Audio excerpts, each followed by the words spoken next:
memorial service for Hatz Aizawa was held today.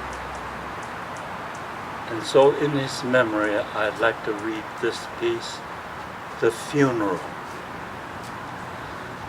No matter how long I have been away from LOOMIS, I still scan the obituary section of the Nichi Bei. As the firstborn in the family and the only one living reasonably close to our hometown, I am responsible for attending the funerals of my father's former friends and acquaintances. Even though most of them are gone, it's a habit I still have.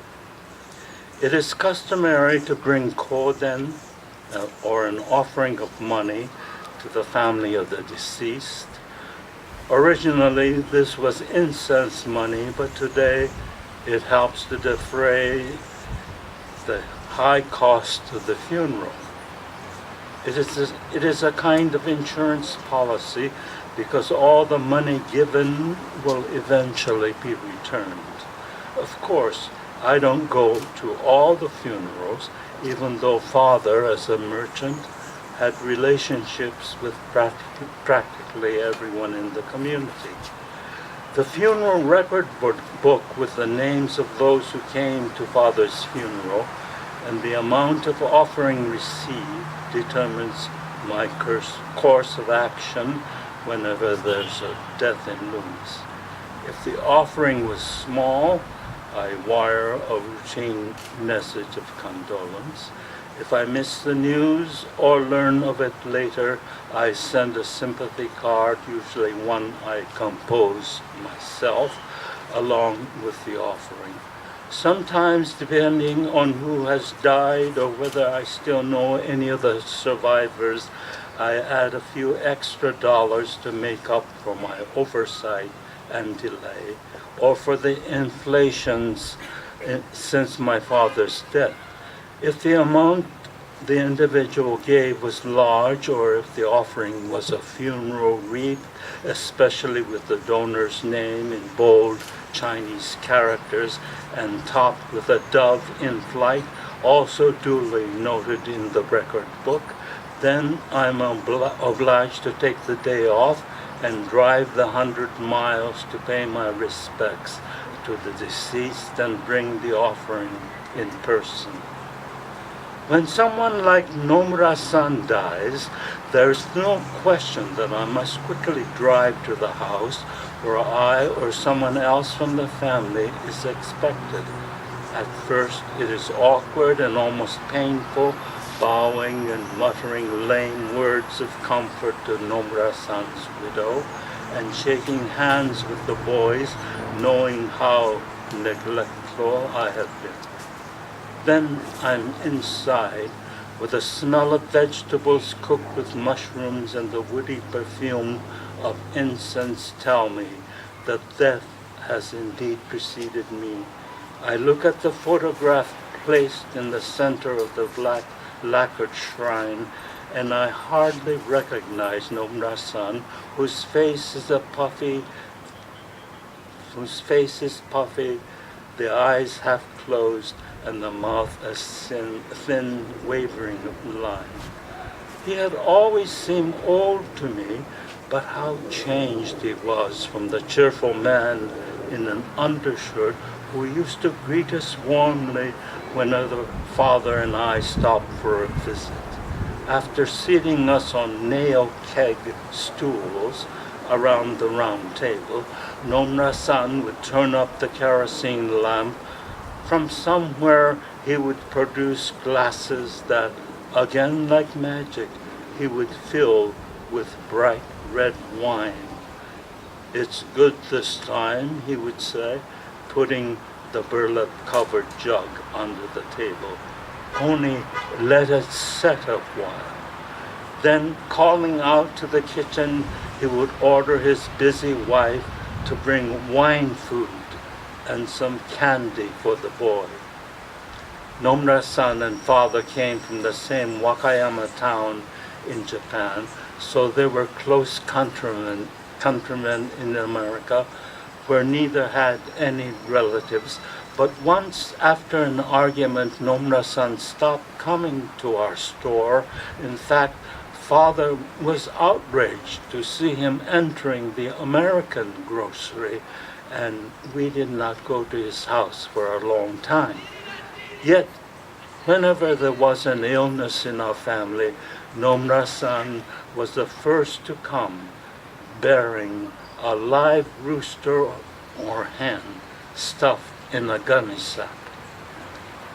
I lit the incense, waved out the flame, and planted the smoking stick in the ash-filled bronze bowl. With the juzu beads around my hand, I bowed and repeated the Buddha's holy name.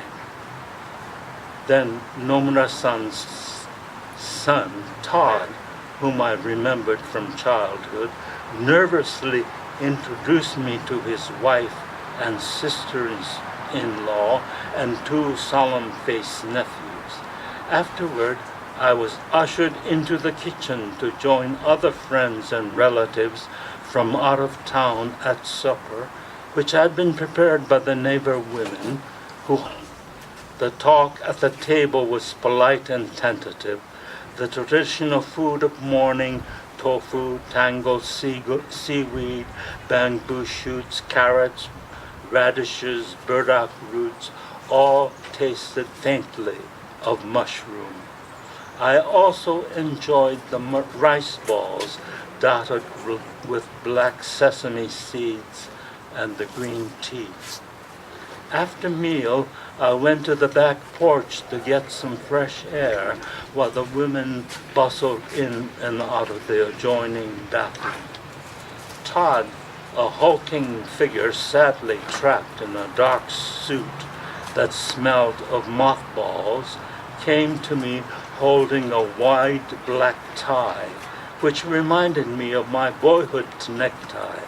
I had been fond of that yellow tie with smears of red that looked like accidents, and worn it to every dress-up occasion.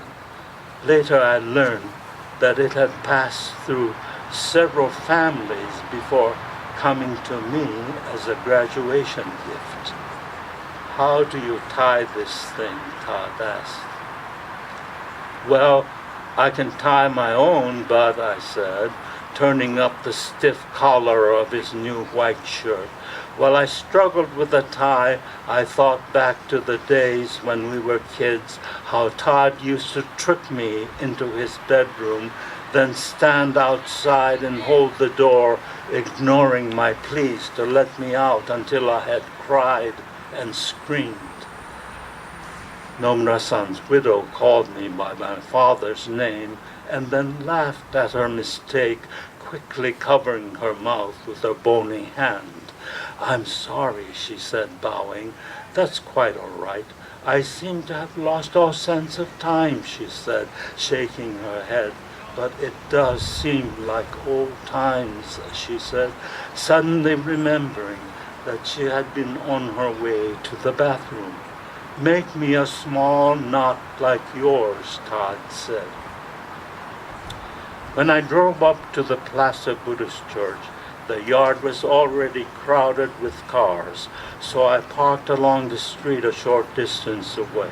As I walked up, I noticed the year 1911 carved into the building's upper facade, and I remembered always noticing it when I came to the temple as a boy. I went up the dozen or so steps and crossed under the huge bronze bell. The front doors were open and the chapel was crowded, leaving my offering envelope with the reception committee at the entrance. I walked down the center aisle looking for a seat. Halfway down to the left, I found a couple of vacant places and sat down. There were people I knew all around, and I tried to avoid looking directly into their faces. The Nomura family occupied the first two rows to the right. The next row was left vacant, either in deference to the family or in anticipation of more relatives. Next were rows of gray-haired women. Sometimes I couldn't help noticing people who recognized me and bowed, and I returned their bows and smiled. They were mostly old people, and I felt their greetings were not really for me, but for my father and their memories of him.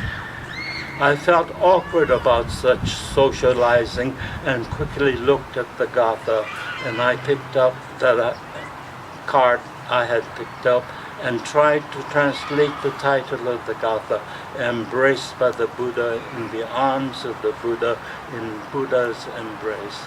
Then I looked up at the carved panel above the altar and saw that the tiger with its fangs and fierce eyes and the wildness ready to spring from the bamboo thicket, so fearful an image for me as a child, was only a stolid, wood-bound figure, as tame and harmless as an ordinary house cat.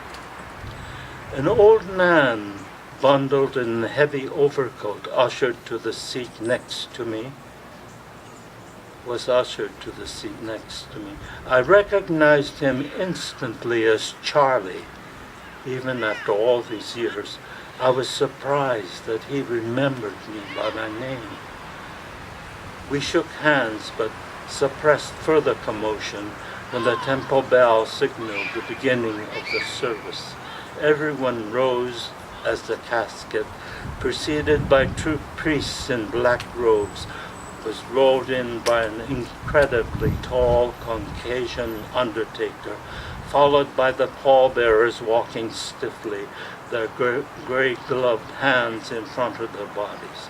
The bowed head slowly came up as the casket passed by, and when it was placed across the front of the altar, next to the large incense urn, the congregation sat down.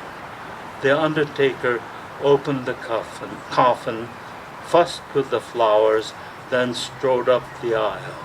Large oval wreaths of gladioli, carnations, chrysanthemums, and stocks lined both sides of the hall.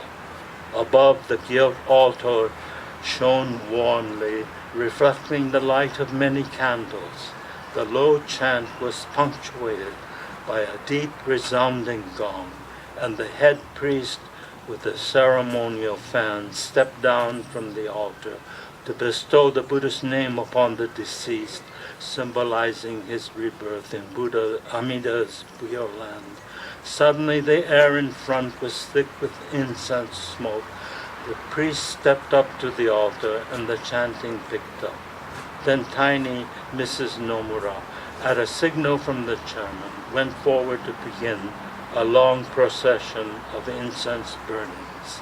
After sprinkling a few coarse grains of incense into the smoking urn, she bowed, then stood in front of her late husband and bowed again deeply.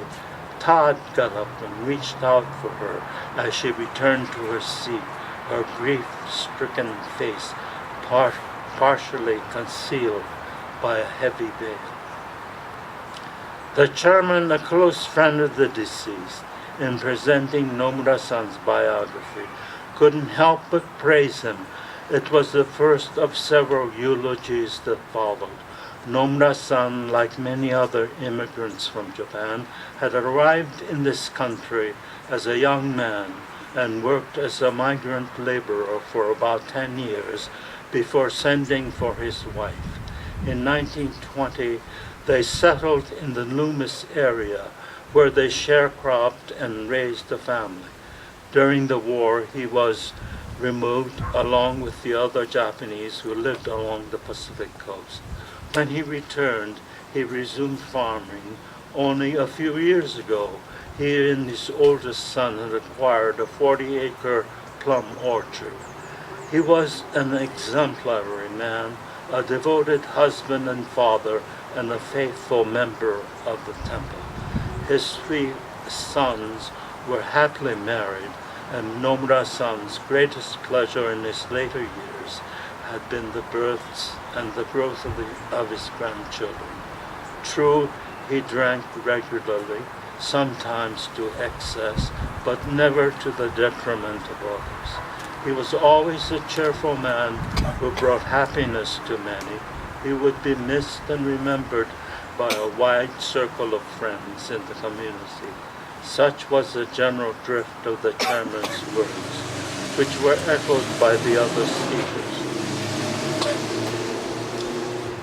The temple was filled with the odor of incense and the wet, musky perfume of flowers. Yet even in this heavy air, I sensed a rank odor that seemed to come from Charlie, whose eyes remained closed throughout most of the proceedings. His lips moved occasionally, and the holy name of the Amida Buddha was audible. I had never known Charlie to be a religious person, but in his old age I reflected he must have changed. I noticed the brown Bodhi seed jutsu in his left hand, and which glowed from constant handling. He had always been neat and immaculate, but now there was something shabby and unkempt about him. His face was sallow, and his mustache, always neatly clipped, drooped at the edges. Charlie must be dying, I thought. But it's natural for an old man to die. He must be over 80. No one really knew his age or background. People said he came from an upper-class family, but Charlie always denied that he had a family and called such talk nonsense, lies. His only family was the bosses for whom he labored in California vineyards, orchards, and fields, and the fellow workers with whom he labored. It was at the great vineyard in Lodi that I had last seen him. Even then he was a dapper man, slender and stylish, who never missed a chance to dress up and go to town. He always had a fast word for the saucy women he knew, the proprietresses of boarding houses, cafes, bars, and gambling joints, women he had known for many years. Now the priest was speaking, directing his words to the family, comforting them, and at the same time fanning the spark of faith that seemed to ignite during moments of sadness and adversity. Charlie's lips moved incessantly, and I wondered what thoughts he had. What thoughts crossed the mind of a man whose life had been spent seemingly in pleasure and debauchery, whose job had always ended with the harvest seasons, and whose relationship with people had been equally temporal, yet people, what they think and remember of him, that will remain and have meaning, that and his new-born faith. We stood up to sing, embraced by the Buddha. It was strange, that meeting 15 years ago. Charlie didn't know who I was, only claimed to know my face from somewhere. When he learned my name, he laughed that frightful, harsh laugh and said, "Of course, of course." Then he asked about my mother, how she was and whether she was still beautiful, and suddenly a day from when I was 7 years old leaped to my mind, sharp and clear. Mother was very upset that day, and when I asked her why, she wouldn't tell me. She just said, "That wicked man," referring to Charlie, the man with the pointed shoes and the neat mustache, who always came when father was away, usually on a Sunday when he was at a baseball game, who joked and made her laugh until tears came to her eyes. That wicked man. The course of life ebbs rapidly. Those who depart before us are as countless as the drops of dew, the priest intoned. Thus in the morning we may have radiant health, and in the evening we may be white ashes. When the winds of uncertainty strike, our eyes are closed forever. When the last breath leaves our body, The healthy color of the face is transformed, and we lose the appearance of radiant light. The loved ones may gather around to lament. It is to no avail. The body is removed to an open field and cremated, leaving only the white ashes. Therefore should we look to our future life, and with faith in Amida Buddha, repeat his holy name. The service was over, and we stood outside, while the pallbearers lifted the casket onto the hearse. "Well, take care of yourself, Charlie," I said, offering my hand, which he took both in his. "Yeah," he said, and I assumed that he meant yes in English, although I sensed the tone of resignation in his raspy voice. His hands were cold, and I was glad when he relaxed his hold. I started to go. "Wait a moment, please," he said, and asked again about my mother. I suppose he wanted to do so all during the service, even as I was musing about him. It was a repetition of the same scene 15 years ago in the great vineyard, only with more urgency. "She's fine, Charlie," I said. "That's good. Will you be seeing her again soon?" "I don't know. She visited us last spring." "Oh, did she?" he said. "When you see her again, please tell her I'm sorry."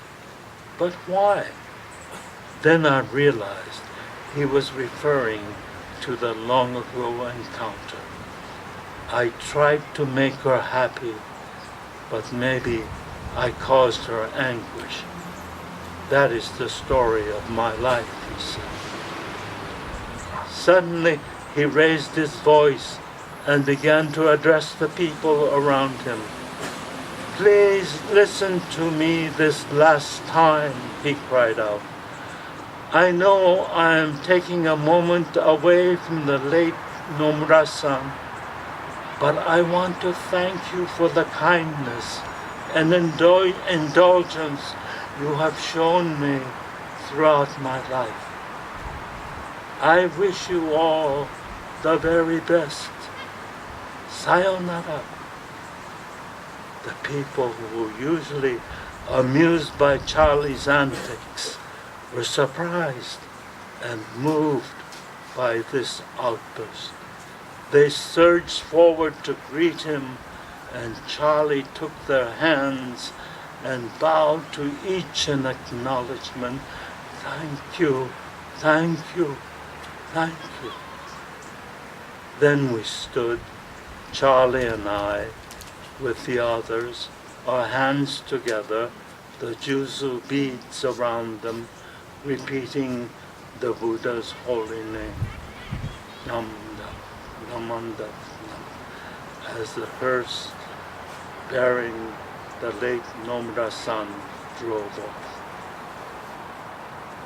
2 weeks later, I was back again to attend Charlie's funeral.